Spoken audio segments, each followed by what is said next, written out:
Hello, and welcome to Lost in the Clouds. I'm Jacob. I'm Ben. And every single episode, we're going to take a look at something that's in the public domain. Today, it's going to be The Little Shop of Horrors. Before we begin, keep in mind that we're going to get into the end, and there's going to be spoilery stuff if that bothers you. So I'm going to turn over to Ben for a second. Ben, do you recommend that everybody watch this film before they listen to us, or not? I think you could watch it before if you'd like to. I know that Little Shop is a film that's been redone. It's been turned into a musical. A lot of people may already know this particular story, and the storyline doesn't change too much. But there are some really nice surprises, and it's definitely worth a watch. It's one of Jack Nicholson's first horror movies. He ended up doing a lot of collaborations with the director after this particular film. Awesome. Well, there it is, folks. Continue at your own risk, and we will catch you after the intro. Lost in the Clouds presents a discussion of 1960s The Little Shop of Horrors, produced by Roger Corman, directed by Roger Corman, and written by Charles W. Griffith. Okay, so The Little Shop of Horrors was made in 2 days on the leftover sets from Roger Corman's previous film, A Bucket of Blood. Yeah, and it was actually a challenge. It was, really? Yeah, it was going, we'll make this the fastest filming we've ever done. And he set up 2 cameras at 2 different angles and had them film the same thing simultaneously, almost like you're watching live theater. And he just picked between the 2 takes and spliced between the 2, and then just kind of moved on one after the other, after the other, after the other. Weird. So it's kind of like a sitcom. It's like a multicam sitcom. Yeah, almost like a multicam sitcom. That's actually more like it. Well, you can kind of feel that, though. There are shots in this film that are a little weird. Like, I'm thinking of there's a shot where Mushnick and Audrey are eating. They're eating at like a restaurant, and it's shot from this weird master shot where their heads are cut off by the railing. Mm-hmm. Yeah, it's really odd. Why did they frame it that way? Yeah. There were also a lot of reshoots of particular scenes and particular moments, despite it being all filmed in 2 days. That's all I can say. There were reshoots. That is crazy, a 2-day shoot for a feature film, because I have been on short films before where they say, all right, we're going to do this in one afternoon. We're just going to need you, Jacob, to come in, and we're going to shoot a couple of things, and then we'll be done. It's a 5-minute short. Yeah. And then suddenly my whole week is gone. And that's for like a 5-minute short. Yeah, because you have to invest so much time. But this, no, it's quick. But you can even see it in a lot of the dialogue and stuff like that. It's a lot of the conversations, they just bounce off of each other really fast. There's hardly any gaps or spaces in between the conversations. Yeah, like between Mushnick and Mr. Yellow Vest. Oh, yeah. I love Mr. Yellow Vest. The guy, is that the guy who eats the flowers? The guy who eats the flowers. I love him. He's so great. Yeah. He's my favorite character, and why they didn't put him in the musical is beyond me. He really should. He should have been something that was continued, because it's so strange. It is so weird. I don't know where that idea came from. It's brilliant. If it's just like, and what if one guy, he only shops because he wants to eat them? Yeah. He's like putting salt on the flowers. Goes to different ones as like each is like a fancy restaurant. That's brilliant. Oh my god. I would eat flowers though. Oh my god. I literally just realized that's sort of a foil, because you have a dude who eats flowers, and it's about a flower that eats dudes. Oh, it is. Yeah. Wow. Yeah. All right. There's some more method to that. Well, it is, according to my wiki research at least, it was based on John Collier's Green Thoughts. Yes. Or possibly on Arthur C. Clarke's The Reluctant Orchid. Oh. Yeah. I managed to track down both of these. So there's, I didn't know that. There's 2 different ones, huh? Yeah, but I've read both of them now. They're just short stories. They're, I don't know, like 5 pages long each. And it seems more based on Green Thoughts than it does on The Reluctant Orchid. Green Thoughts is a story about a guy who is growing a plant in his greenhouse that ends up, it eats him right away. Like the very first thing that happens, pretty much. That is it sucks. Eats him. Yeah. Yeah, just right. Oh man. Well, because it eats like his cat, and then he sees the cat's face in one of the blooms, sort of like at the end. At the end of Little Shop. Spoiler. Yeah, the end of Little Shop, they see the faces, and that's my favorite part actually of that movie is how they do the blooms, the buds bloom, and they kind of pull themselves back and open, and the faces are so nicely drawn on each of the flowers. Yeah. And the flowers speak, too. You can hear their voices sometimes, and it's like trippy and really clever. That is true. Yeah. That is a really nice touch. And I'm pretty sure they do that in the play version. They don't do it in the musical movie. Yeah, and in the play version, I think they do. In the musical movie, usually the actors come out and they're like their own little potted plant. Oh, that's what it is? Yeah. Oh, okay. Because I remember when my college did it, and they had everybody come out with, like, wearing flower things. Yeah. Yeah.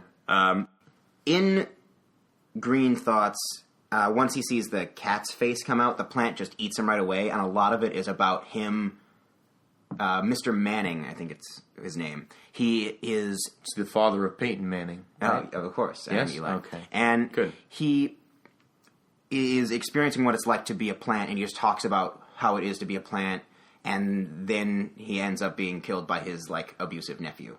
Whoa. Yep. Whoa. Spoiler alert for Green Thoughts as well. Yeah. Whereas in The Reluctant Orchid, personally I like The Reluctant Orchid a little bit better than Green Thoughts. Really? Yeah, in The Reluctant Orchid, it is about a guy who lives with his aunt that he doesn't like. I guess kind of like Seymour and his mom. Because Seymour has yeah. If you've only seen the musical version, Seymour's an orphan. But in this one, Seymour has a mom. A mom who's not a nice lady. I mean, she's not a bad lady. But she's a little wacky. Yeah, well, she's like a hypochondriac. Yeah. She diagnoses herself all the time with different diseases. And she says, Seymour, you can't get married till you put me in an iron lung. Yeah, you gotta put me in an iron lung. You're not old enough. Boys need to fool around. That is weird scene. That's one of the lines, yeah. That is a so weird scene. There's a scene in Little Shop where Seymour and Audrey are eating dinner with his mom, and they talk about getting married on their first date. On their first date. Yeah. Which would be so weird. I would never, with any person I'd go on the first date, I'd never sit down and go, so, what about getting married? What do you think? Yeah. You and me. And what they would both it be like? What would our kids look like? What would our kids look like? And they both seem kind of into it, but Seymour's mom starts getting on him because she basically is telling Seymour that, like, he needs to go fool around more. Explore. Maybe she just really didn't like Audrey. Maybe that was just like what came into her head. How do I say this in the nicest but strangest way? I don't want to say I don't like your date, but you should look around. Yeah. Well, in The Reluctant Orchid, the main character lives with an ant that he actually tries to kill because he finds out that the plant is basically going. It can kill people.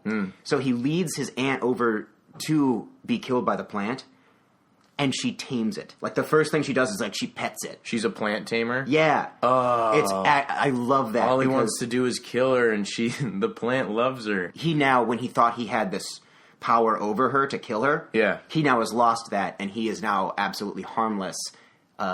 He is a orchid, reluctantly. Oh. Because he's the orchid, because he can't do anything. That's sad. Yeah, it is. Man. That's a good one. Yeah. What's interesting is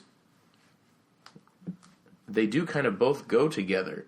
More for the film Little Shop of Horrors, not the musical version. This version of Little Shop of Horrors is not a musical, obviously. No.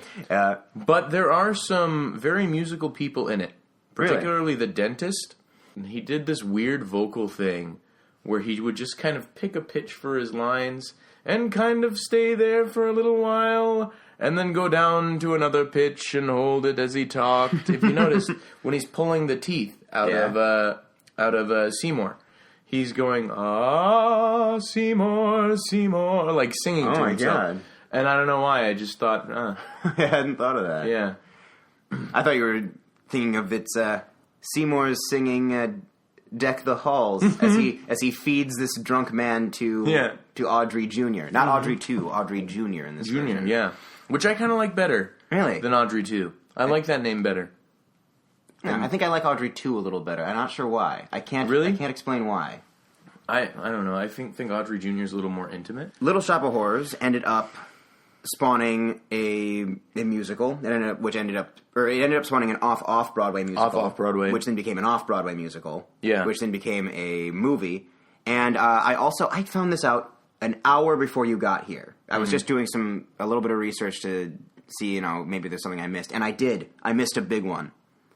It was briefly an animated series. No way. Yes, it was. What? Yes, we gotta it see was. that. We need to see that footage. It was briefly an animated series. You know what? How Actually, brief? Like how many episodes? I think like 8 episodes. That's a perfect amount. Yeah. You know what? Actually, I'm gonna pause it right now. I'm gonna show you the theme song at least, and then I think you'll be very happy, Ben. Yeah, I want to know. 1 minute of delicious early 90s cheese later. That was great. Wasn't that fantastic? I thought that was so funny, man. What the heck? That was wonderful. It's very colorful and it's got a nice rap to it. In that version, Seymour Krelborn is, I think, a preteen. Yeah. He works at Mushnick's Flowers shop, where Audrey is Mushnick's daughter. Yeah. And his school bully is the dentist. Oh, he was the kid with the braces. In the video. He's the kid with the braces. Seymour looked like a more angular Charlie Brown. Yeah. Like triangular. He looks like a triangular Charlie Brown. It's really weird. That is the best possible way of describing that. Interesting. Yeah. So what is... He's basically like a hitman for the plant then in the series. Is that right? Is that what it is? He just feeds people to the plant? I choose to believe yes. I hope so. I really hope that... Because the only way you can make that an ongoing thing is that... It's like Seymour's just Dexter, cool with it. except cartoon.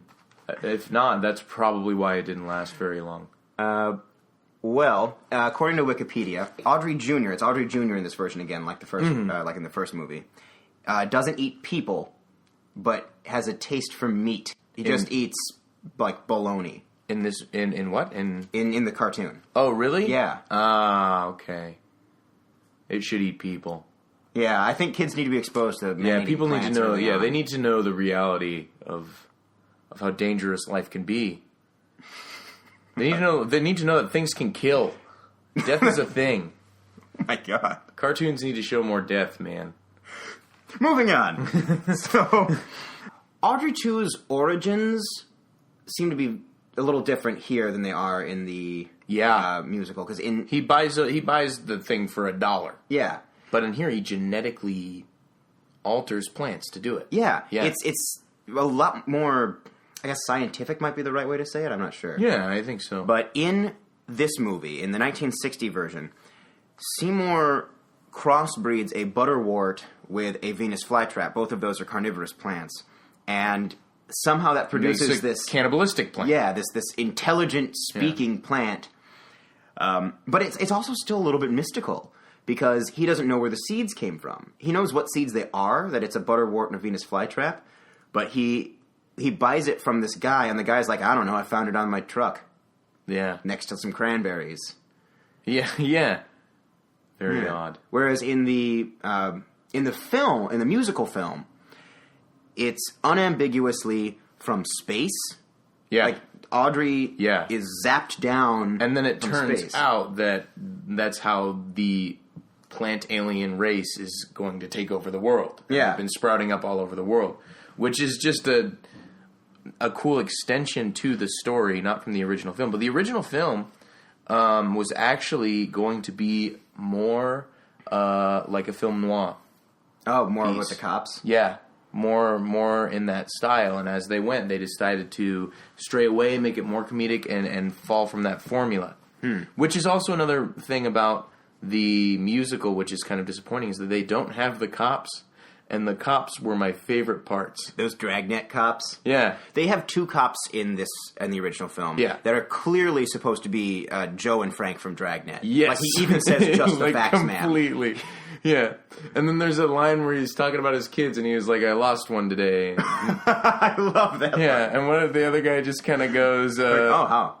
Yeah. You win some, you lose some, or something like that. He goes, them's the breaks. Yeah, them's the breaks. Like, move on. They have this whole conversation where the guy says, I lost a kid today. Oh, how? Playing with matches. Yeah. Well, them's the breaks. Them's the breaks. Moving on, yeah. And then later, the old lady who is a frequent patron of Mushnik's flower shop comes in crying, and she is just upset, and she says, my nephew lost his son today. He was playing with matches. They all tied together and everything. It's a really clever movie. It is. It boggles my mind that they were able to make this in 2 days. Yeah, it's amazing. Well, there was actually a lot of reshoots afterwards, but the film in its entirety was shot in the 2 days. Oh, okay. You know? So they filmed it, and then they went through it, and then they saw that there might have been a mistake here or a sound issue there, so then they had to go back and reshoot those little pieces and put it back together. Because because it was done so fast, you can see quite a bit of continuity issues. I believe it's with the prostitute, which is another great scene.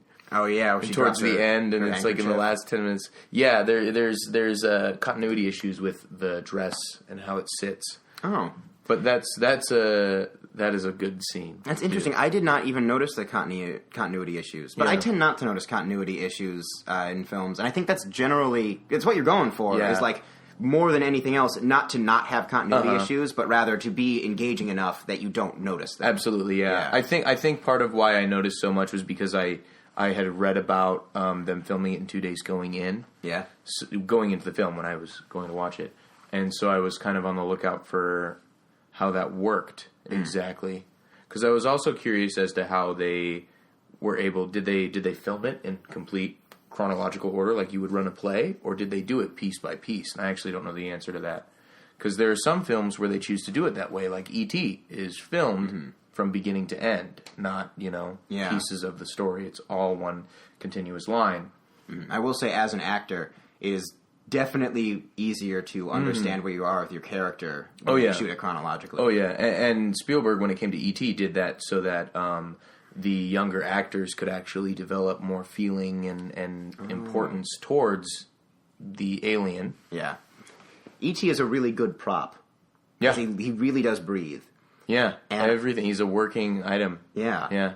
I guess I'm just kind of thinking out now, because after I saw this movie, I then, of course, I rewatched the musical one because it's an amazing movie. Yeah. And the Audrey 2, specifically the Audrey 2 puppet that sings the Feed Me song, Forget It. Feed me, Seymour. Yeah. Right before Seymour decides to kill the dentist. Yeah. That is the most beautiful prop I think has ever been made. It's amazing. It is a beautiful It's amazing. prop. It the texture of it's so cool. Everything about it is really nice. Then in the movie, the 60s movie, it just looks like a... It is kind of hard to looks like describe. Oh, man. It looks like a clam. Well, and there is in the 1986 movie, it moves up. It comes so you can, up and bends down, and it looks more human. Yeah, because it looks like a face, like a mouth pointed at you. In the 1960 movie, it is always upright. Straight upright, and, Yeah. It's just a crab claw that snaps That's back good, and forth. crab claw. Yeah. Because it's just one crab claw the entire time. And it speaks with the voice of Charles Griffith, who is the writer. Yes, and he actually was not supposed to be the plant. Really? At the beginning. No, he wanted to find a voice that would be recorded later on. Mm-hmm. So he was really just reading the lines of the plant off camera while the actors acted to help them, but everyone thought the voice was so hilarious that they actually had him stay, and he actually decided to use his own voice in the film. And it's a good idea, because it is a funny, just whiny voice for it, too. He uses such a whiny voice. I'm hungry. It's so... it gives a good personality to the plant that you don't see in the musical version.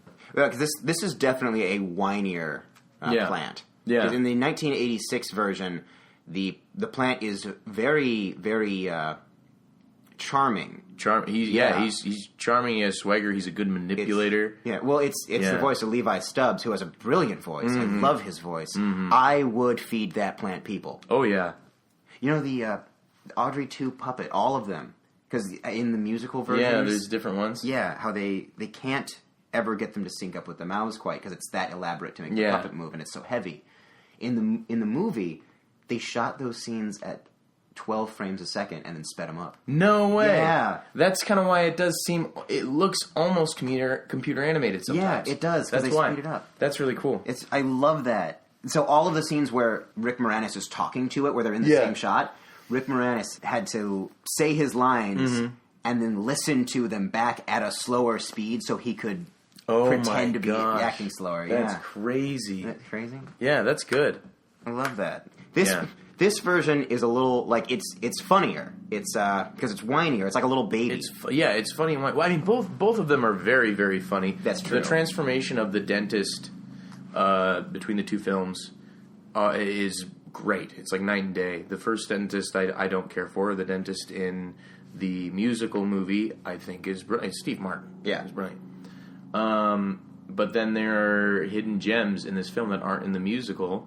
The man in the yellow jacket. I love Mr. Yellow Mr. Vest. Yellow Vest, that's it. Mr. Yellow Vest is the funniest character ever, and it's not in the musical at all. Mm-hmm. And Jack Nicholson's appearance in this film is so creepy and so different from what you'd expect in any of Jack Nicholson's films, where he's just a masochist who loves pain and has this uncomfortable laugh Yeah, he between does. every sentence, and it's just so well done and so unique. And he's not in it for very long. It's about probably not even 5 minutes. No, maybe not. But it's one of the highlights, I think, of this film for people to watch it. yeah, it is crazy because he's not in it very long, but he gives a killer performance in the small amount of time he's spot on screen. And he did about 3 other films with this director after the making of this particular film. Well, I was walking through Amoeba Music the other day, and I was scrolling through their upper level there through their movies. Yeah. And I did come across a copy of this movie. Really? For the original 1960 Little Shop of Horrors. And the cover was a picture of Audrey 2, like from the 1986 version, basically. That's misleading. Yeah, with an even bigger picture of Jack Nicholson's face in the background. What? Yes, it was. That's gonna disappoint anybody who doesn't know anything about the movie. Yeah, it was basically selling it as a Jack Nicholson vehicle. Yeah. When he's only in this for like 5 minutes. Yeah, that's so strange. What also is really nice about this movie when it starts is the illustrations at the beginning. Oh yeah, because it starts The off with like a cartoon little illustration cartoon. of the city and everything like that is really, really nice and really well drawn. And the cover of the original poster is really cool too. Oh, with the guy with the top hat. Yeah, and cane. very thin. Yeah, although he's not in the movie at all. Yeah, there's nobody like that guy in the movie. Do we know how well this film did when it first came out? I do not. I can look that up here. Yes, we do know that Roger Corman did not think it would do very well, Yeah. and that's why he didn't apply for copyright. That's why it's in the public domain. Oh, that's right. Yeah. But Okay. like a lot of public domain movies, it kind of got a decent second life as a TV movie. A TV movie, yeah. Because People can pick it up and broadcast it easy. apparently, when Seymour is hauling that body around of the guy he basically killed at the train yard. Yeah. Yeah. Ooh. When he's hauling that body around and he goes into the hearse, they got a funeral company to give them a real hearse and a corpse. Like, that's a real dead A guy's real feet. dead body. Yeah. Man, that's really donating your body to something. I hope they use my body for a movie if I die. In the 1960 version, Audrey's origins are a little more scientific, like we discussed. Yeah. And in the 86 version, it is unambiguous that Audrey 2 comes from space. Mm-hmm. I had a friend in college who absolutely hated that the movie made it so unambiguous that Audrey 2 was from space, because she felt it was very important that Audrey was coming from hell. And I can understand That would be cool. Yeah. I can understand that too. I just like I like aliens. So if it comes from space, I think it's way cooler. Yeah. But I understand how someone would want it to be a demon or something that came from the ground and was, eating people and sending them to like pits of hell, because those are great stories. I mean, there are so many. That's what's really great about like monster movies or any sort of horror Yeah. story is that the origin of the creature or the entity that the people are supposed to be afraid of can be changed and retold in so many ways. That's kind of the art of storytelling. When you hear some legend at home about Bigfoot or the man with the hook, the story's always different. Yeah. Depending on who tells the story. And this is really one of those stories, Green Thoughts, which has been transformed so much. And what's the other one? The Orchid? The Reluctant Orchid. The Reluctant Orchid. They were really kind of transformed and melded into The Little Shop of Horrors, which was then transformed and melded again into this musical version, which is about an alien plant. Mm-hmm. And so, when you really think about it, this is one of those monster movies where, it really changes just based off of who's telling the story. Oh. Which is basically like any play or film is done. There's so many different renditions and things like that, which is what's really interesting about this particular film. Yeah, I think that's a really good point. Yeah. Yeah. Because what I really liked about the interpretation where Audrey is a demon is that it kind of works from a thematic perspective. Even if Audrey doesn't literally come from hell, it represents this idea of this thing that can convince good people to do evil. That's good too. And it also consumes certain people who are clearly evil. Yeah. It becomes a gateway to hell, essentially. And, that's actually a really good point. Yeah. Audrey, too, kills bad people, generally. The idea is, like, Audrey, too, is killing Orin Scrivello, who is evil, or Dr. Farb, in this version, who is also shown to be, like, pretty dang bad. Yeah. And that doesn't make it okay that Seymour is allowing that to happen. People. Yeah. Yeah, because he even, and you could take it as when he does take these bad people and feed them to the plant, he might feel like he's a vigilante, but he's not. He's just he's just as bad. Mm-hmm. He's trying to do good, and people could argue whether or not that is good or bad, but he really is. He's being manipulated, if we want to think of the plant as a demon, by the demon. Yeah. And sending himself to hell as well. Yeah, I think that's a good point. Yeah. What's the line that he says at the end of the film? I didn't mean to. Yeah, I didn't mean to. Yeah. I love that. I think that is a really good way of summing up his character. Mm-hmm. He doesn't mean to do anything wrong. No. But bad things happen to him because he lets them happen. Yeah. He never stops anything. He just kind of lets it go ahead. Mm-hmm. And then he, reaps the benefits. Yeah. In the 1986 movie and in the musical, every death is clearly Seymour's choice. Yeah. Seymour... Which is better. Yeah. It makes it a lot more... it gives more weight to his character. More pain and judgment has to come. Yeah. And I like that better. But I will say that the 1960 version, making everything an accident, does really pay into... it does really play into Seymour just letting things happen. Yeah. Going with the flow. Yeah, he goes with the flow, and that doesn't stop anything. That doesn't stop these bad things. And and in the movie, it seems as though he kind of always has gone with the flow of things and not made many decisions, aside from making this genetically altered plant. Mm-hmm. In doing that, it almost creates a story where he's being punished for his own lack of decision-making. Oh, that's true. Mm-hmm. That's interesting, because at the end of the line, he says, I didn't mean to, which probably meant he was just trying to go along with life, not hurt anybody. Mm-hmm. And he ends up, getting eaten by the thing he created. That is very true. And I agree with that moral. I think that you can't just let bad things happen. Yeah. Because if you've got to be able to make judgments. Yeah. You've got to actually act and cause good to happen and prevent bad from happening. Yeah. If the status quo is bad and you just let it continue to be bad, it'll never be good. It'll never be good. Yeah. Ben, do you have any final thoughts? I think this is a great piece this is a great find in the public domain. And it's one definitely worth watching. There are lots of hidden gems, and then there are lots of train wrecks that are worth watching, which will probably be seen later on. Personally, I give this particular film 4 bags of popcorn out of 5. Oh. And 1 glass of scotch out of 5. Out of 5? Yeah. All right, 4 bags of popcorn and 1 glass of scotch. which means it's a solid watch. It's definitely worth watching, especially if you want to have your own opinions on which one you think is better. You know, the 1986 any musical you've seen of the show. I saw this at ACT in Seattle a few years ago, and actually the voice of the Team Kill voice of like the Halo games, Yeah. he was Mushnik.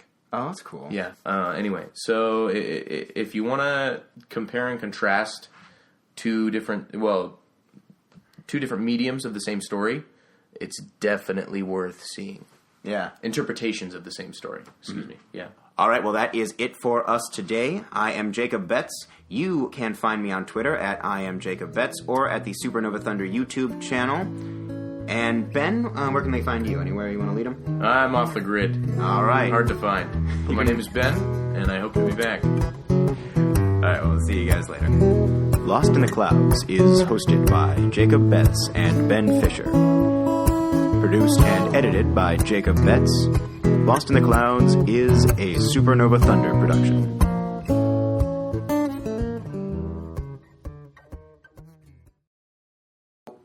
You did some research on John Collier. Yes. What did you find with that?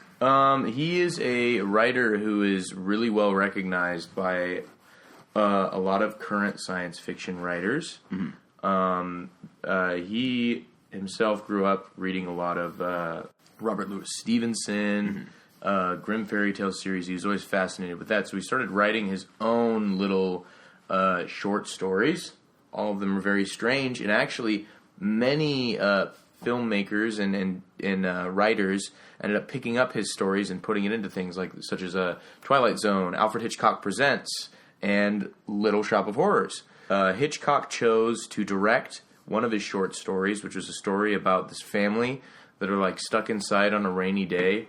They play this like home game, and the home game is figure out who was murdered in our house. Oh my God. And it's very interesting and strange. He also wrote a story about a man falling in love with a mannequin, and Also the basis for the movie Mannequin, clearly. I hope so. Is it really? I have no idea. It better be. That was picked up and put into a series as well. Mm-hmm. He also wrote a short story about a woman falling in love and marrying a chimpanzee.